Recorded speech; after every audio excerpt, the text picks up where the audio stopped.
But first, what's the old saying? How many people does it take to change a light bulb? Well, the same can be asked of Labor. How many Labor MPs does it take to understand how the economy works? I was shocked to watch the Prime Minister on Sky News this morning completely fumble over his words when asked serious questions about the pressure government spending is putting on inflation. Now, it's something Labor and the states, for that matter, have been warned about for some time. They are spending too much. They need to stop doing what they're doing. Not that Anthony Albanese seems to understand that. Are Australians facing higher rates for longer because of big spending federal and state budgets? Well, that's not what they've said, Peter, with respect. And the truth is... Well, this is the quote here from the RBA. Public demand is forecast to be stronger than previously expected, reflecting recent public spending announcements by federal and state governments. Are you saying they're wrong? Yeah, that's very different. That's very different from the way that you characterised it, Peter. We've made sure fiscal policy, budget policy works arm in arm with monetary policy. Well, that's not working at all because the RBA and Treasury are brawling at the moment. That's not true, Peter. Well, you're saying completely different things. We agreed that inflation... No, we're not. No, we're not.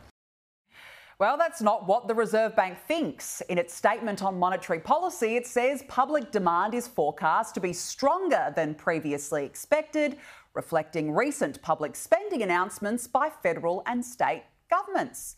Yet clearly the Prime Minister has a problem with the RBA's warning, and the Treasurer has a problem with the RBA's warning too. Budget spending is not the primary determinant of prices in the economy, but we can be helpful, and we are being helpful with the design of our cost of living policies, which help us get back to targets sooner.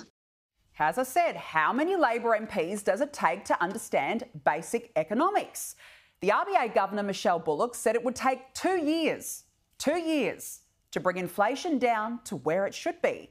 And the opposition is quite rightly sounding the alarm. Anthony Albanese had a train wreck interview this morning on Sky News with Peter Stefanovic. It's clear to me that he doesn't understand the basic economic principles. The Reserve Bank Governor has warned of the Labor Party splashing more money at a federal and state level into the economy in a way that will drive up inflation and therefore interest rates. And there's really only two possibilities here.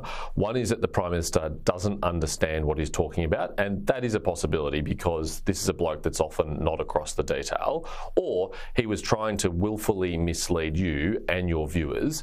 The RBA has been crystal clear here on multiple occasions now. See, the issue is Labor don't seem to understand much when it comes to the economy. Have a look at this tone-deaf social media post put out by Anthony Albanese on X.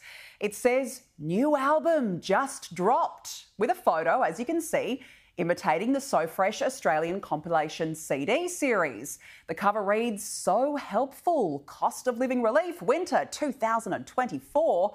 And in place of top songs, the album cover references government initiatives such as cheaper medicine, tax cuts for every Australian, $300 off power bills and $3 billion of student debt wiped. I mean, seriously, give me a break. So helpful, he says.